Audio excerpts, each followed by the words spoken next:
ప్రియ ప్రభువును, రక్షకుడును, విమోచకుడైనటువంటి యేసుక్రీస్తు వారి యొక్క పరిశుద్ధమైనటువంటి నామములో ప్రతి రోజు సాయంత్రకాల సమయం ముందు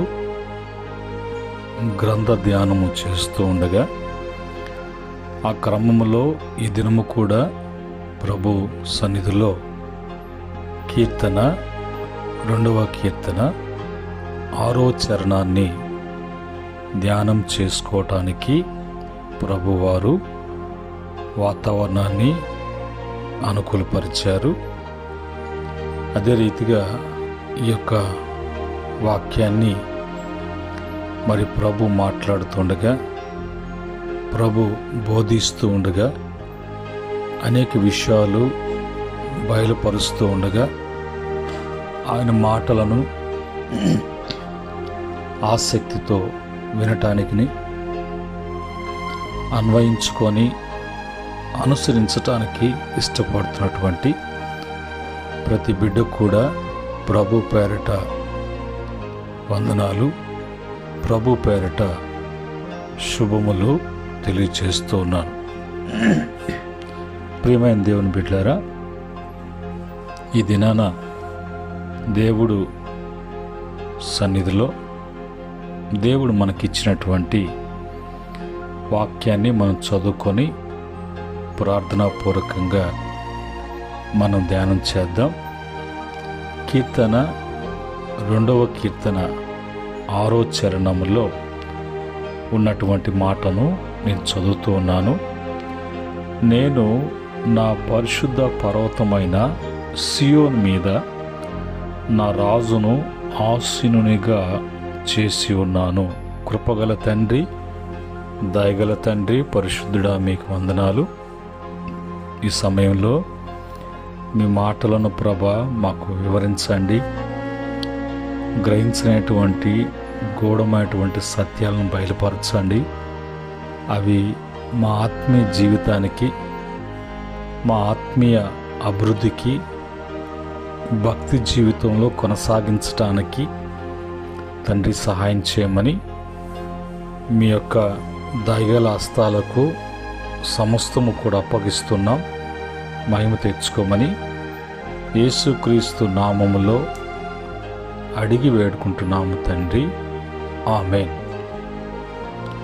ప్రియమైన దేవుని బిడ్డలారా, మనం చదివినటువంటి ఈ మాటలలో మరి ప్రభు ఎవరిని ఉద్దేశించి, ఎవరిని గురించి వ్రాయబడి ఉన్నది అంటే, ప్రభు అయిన యేసుక్రీస్తు వారిని గూర్చి వ్రాయబడినటువంటి మాటలు. ఆయన ఈ లోకానికి లోకరక్షకుడిగా రాకముందునే ప్రవచన వాక్కుల ద్వారా ఆయా సందర్భాలలో ఆయా ప్రవక్తల ద్వారా కీర్తనాకారులు వారు దేవుని ఆత్మ వశములో ముందుగానే ఆత్మ సహాయాన్ని బట్టి వారు రచించినటువంటి కీర్తనలో ప్రభువుని గూర్చి ముందుగానే మరి తెలియపరిచినటువంటి మాటలు కనుక పరిశుద్ధ పర్వతము అయినటువంటి సియోను, పరలోకములో సియోను అనేటువంటి మరి దేవుడు నివసించేటువంటి పట్టణము ఉన్నది. ఆ సియోనులో, ఆ పరిశుద్ధ పర్వతమైనటువంటి సియోనులో రాజుగా ఆయన ఆసీనుగా చేసినటువంటి ప్రభు అయిన యేసుక్రీస్తు వారు ఆయన కుమారుడుగా మరి భూలోకమును, పరలోకమును, సమస్త వాటి మీద ఆయన అధికారిగా నియమించి రాజులకు రాజులుగా, ప్రభువులకు ప్రభువుగా ఆయన రాజ్యమేలటువంటి రాజుగా ఆయన ఉన్నాడని ముందుగానే ప్రభు తెలియచేస్తున్నటువంటి మాటలు. కనుక ఈ లోకంలో రాజులు, ప్రభువులు, అధికారులు, ప్రభుత్వాలు ఉన్నాయి. కానీ అవన్నీ కూడా దేవుడు కలుగు చేసినటువంటివి. ఆ యొక్క చట్టాలు, న్యాయాలు అన్నీ కూడా ప్రభు ఉంచినవే. అందుకని రోమపత్రికలో 13వ అధ్యాయంలో భూమి మీద ఉన్నటువంటి ప్రతి ప్రభుత్వం, అధికారం అంతా కూడా ప్రభు కలుగు చేసినటువంటివే. అయితే వాటన్నిటి మీద రాజు ఎవరు, పరిపాలకుడు ఎవరు, ఏలేటువంటి వారు ఎవరంటే ప్రభు అయిన యేసుక్రీస్తు వారు. అందుకని మరి పాత నిబంధన కాలంలో మరి కొన్ని కీర్తనలు మనం చూసినప్పుడు 45వ కీర్తన 6వ చరణంలో, దేవా నీ సింహాసనము నిరంతరము నిలుచును, నీ రాజదండము న్యాయార్థమైనటువంటి దండము అని అంటాడు. కనుక దేవుని యొక్క సింహాసనము అనేది నిరంతరము ఉండేటువంటి సింహాసనము. ఆ సింహాసనం మీద ఆసీనుడైనటువంటి దేవుడు పరిపాలిస్తాడు. 89వ కీర్తన 27వ చరణములో, కావున నేను అతన్ని నా జ్యేష్ఠ కుమారునిగా చేయుదును, భూరాజులలో అత్యున్నతునిగా నుంచెదను. యేసు ప్రభు గురించి ముందుగా తెలియచేయనటువంటి మాట. 110వ కీర్తన 2వ చరణంలో కూడా, యెహోవా నీ పరిపాలన దండనమును సియోనుల నుండి సాగు చేయుచున్నాడు, నీ శత్రుల మధ్యను నీవు పరిపాలన చేయము.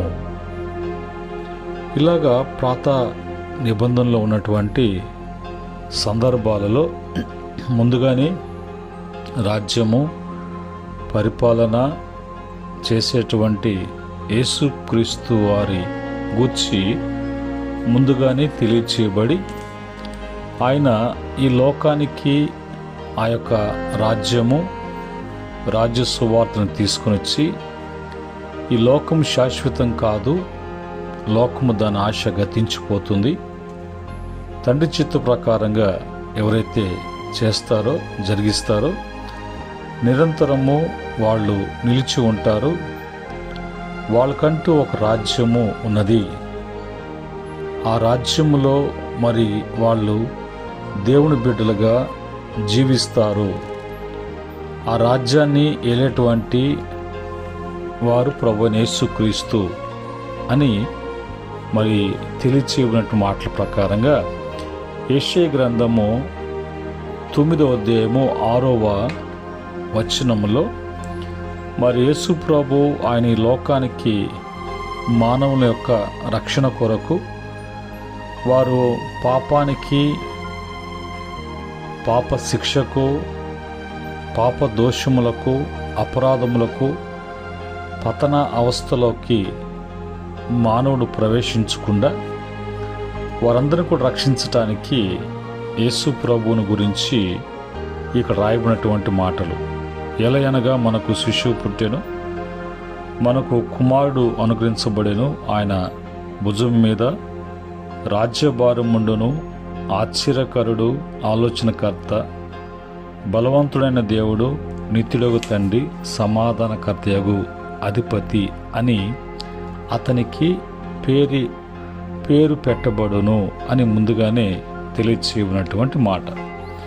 ఆయన ఈ లోకానికి వచ్చేటప్పుడు యోహాను సువార్త 1వ అధ్యాయం 14వ వచనం ప్రకారంగా, ఆదియందు వాక్యముండెను, మొదటి 1-2 వచనాలలో, మరి ఆ వాక్యము మరి దేవుని యొద్ద ఉండెను, ఆ వాక్యము దేవుడే ఉండెను, ఆ వాక్యము ఈ లోకానికి మరి కుమారుడుగా వచ్చినటువంటి ఆయన, ఈ లోకానికి వస్తున్నటువంటి ఆయన ఎలాగ వచ్చాడు అంటే, ఆయన వాక్యము శరీరధారై కృపా సత్య సంపన్నుడుగా మన మధ్య నివసించను, తండ్రి వలన కలిగిన అద్వితీయ కుమారుని మహిమ వల్లనే మనము ఆయన మహిమను కనుగొంటిమి.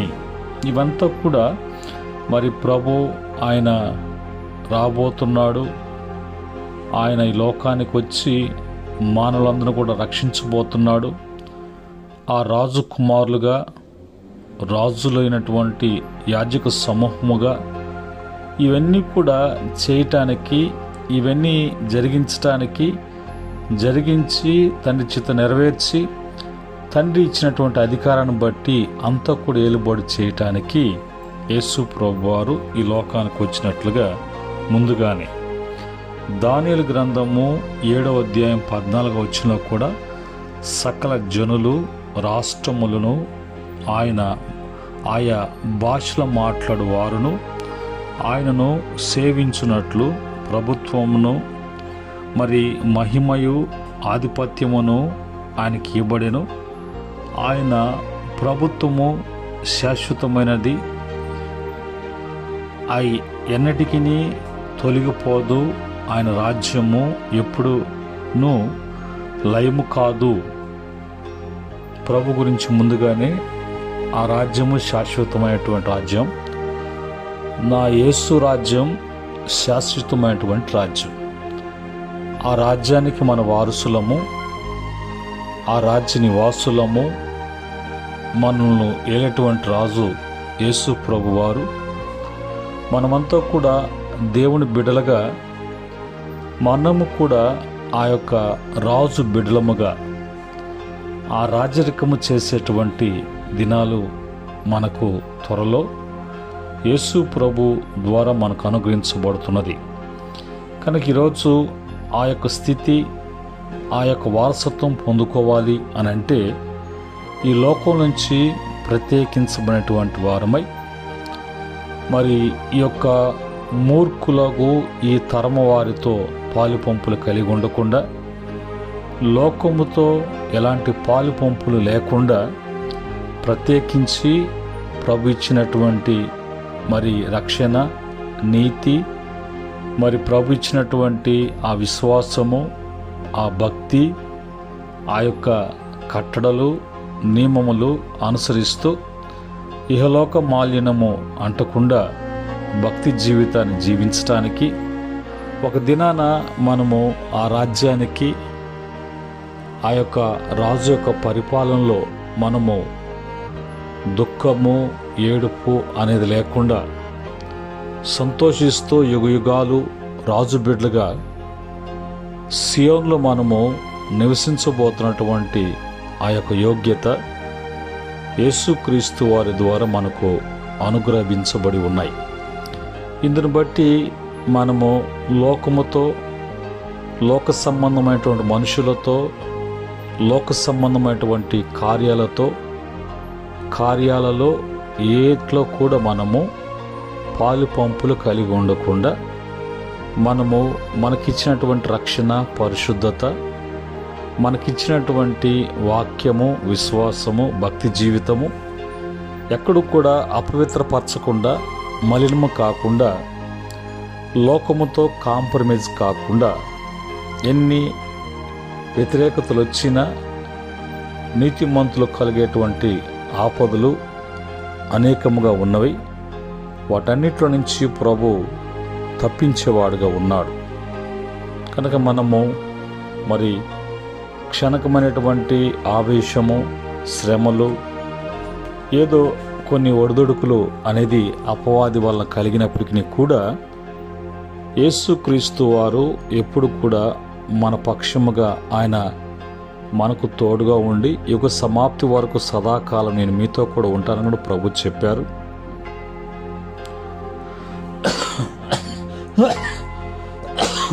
ప్రభు యొక్క ఆత్మ నడిపింపు, సహాయము మనకు అనుగ్రహించబడి ఉన్నది. ప్రతిదీ కూడా మనకు తెలియపరుస్తున్నటువంటి అనేక విషయాలు మనం నేర్చుకోవటానికి, ఎక్కడ కూడా మనకు తెలియదు, రాదు, చూడలేదు అనేటువంటి మాటలు మన నోటకుండా రాకుండా ఈ చివరి దినాలలో ప్రభు అన్నీ కూడా తన బిడ్డలకు అన్ని విధాలుగా అన్నీ కూడా అనుకూలపరుస్తూ ఉన్నాడు. కనుక యేసు ప్రభు వారు కూడా ఆయన చెప్పేటువంటి మాట ఏంటంటే, మరి మత్తయి సువార్త 28:18 అయితే యేసు వారి యొద్దకు వచ్చి పరలోకమందును భూమి మీదను నాకు సర్వాధికారులు ఇవ్వబడి ఉన్నవి అని శిష్యులతో ప్రభు చెప్పాడు. కనుక ఇంకా ఆయన అధికారం కలిగినటువంటి రాజుగా ఉన్నాడు, ఆయన పరిపాలకుడుగా ఉన్నాడు, ఏలువాడుగా ఉన్నాడు. ఫిలిప్పీ పత్రిక 2:9-11 వరకు అందుచేత పరలోకమందున్న వారిలో గాను భూమి మీదున్న వారిలోను గాని భూమి క్రింద ఉన్న వారిలో గాని ప్రతి వాని మోకాళ్ళు యేసు నామములో మరి వంగునట్లు అని రాయబడింది. కనుక ఇన్ని మనకు మరి విషయాలు ప్రభు బయలుపరుస్తూ ఉన్నాడు. ఇన్ని విషయాలు మనము తెలుసుకుంటూ ఉన్నాం. కనుక మనం భయపడాల్సిన అవసరం లేదు. నమ్మినటువంటి దేవుడు, ఆయన నమ్మదగిన దేవుడు, పూర్ణ అంగీకారానికి యోగ్యమైనటువంటి దేవుడు. మరి అందరిలాగా ఆయన అది ఇది కోరి మొక్కులు మొక్కుకోమని మన నుంచి ఏదో ఆశించి అటువంటి దేవుడు కాదు. తన పోలికను తన స్వరూపమును మనకి ఇచ్చి కలుగు చేసి ఆయన మనం చేసినటువంటి అపరాధ పాప దోషములను బట్టి ఆయనే పరలోకం నుంచి భూలోకానికి దిగివచ్చి మన పక్షంగా ప్రాణం పెట్టి మన యొక్క మరణాన్ని ఆయన మీద వేసుకొని మన శిక్షను ఆయన అనుభవించి మనందరూ కూడా ఆయన రక్తం చేత పరిశుద్ధపరిచి ఆయన తిరిగి మరణంలో నుంచి జీవంలోకి దాటించినటువంటి పరిశుద్ధుడు. కనుక మరి అలాంటి దేవుడు మనం కలిగి ఉన్నామని అతిశయముతో సంతోషముతో విశ్వాసకర్త కొనసాగించు యేసు వైపు మనం చూస్తూ మంచి పోరాటాన్ని పోరాడి ఈ లోకములో మన యాత్ర ముగించి తిరిగి మనం వెళ్ళవలసినటువంటి లోకము రాజ్యం ఉన్నదని, మనం ఈ లోకం ఉన్నంత వరకు భయముతో అని వాక్యం చెప్తుంది. భయముతో జాగ్రత్త కలిగి ఎక్కడ కూడా ఎప్పుడు కూడా అపవిత్రులు కాకుండా చూసుకోండి. మొదటి పేతురు పత్రిక 3:22 ఆయన పరలోకమునకు వెళ్ళి దూతల మీదను అధికారుల మీదను శక్తుల మీదలను అధికారం పొందినవాడై దేవుని కుడి పార్శ్వమున ఉన్నాడు. అంత మాత్రమే కాకుండా ప్రకటన గ్రంథము 19:16 రాజులకు రాజును ప్రభువులకు ప్రభువును అను నామము ఆయన వస్త్రం మీదను తొడ మీదను వ్రాయబడి ఉన్నది. దేవునికి స్తోత్రం, దేవునికి మహిమ కలుగునుగాక. కనుక ప్రియమైన దేవుని బిడ్డలారా, ఇంత మంచి మన జీవితాన్ని, ఇంత మంచి యోగ్యతను దేవుడు మనకు అనుగ్రహించి ఉన్నారు. కనుక మనము ఓర్పు కలిగి నిరీక్షణతో ఆయన రాజ్యము, ఆయన పరిపాలన, ఆయన ఏలుబడిలో ఆయన బిడ్డలుగా, రాజు బిడ్డలుగా వర్ధిల్లటానికి దేవుని యొక్క సహాయము భూమి మీద ఉన్నటువంటి ప్రతి బిడ్డకును, ముఖ్యంగా వాక్యం వింటున్న బిడ్డలకును ఆ యొక్క యోగ్యతను యేసుక్రీస్తు ద్వారా అనుగ్రహించునుగాక. ఆమేన్.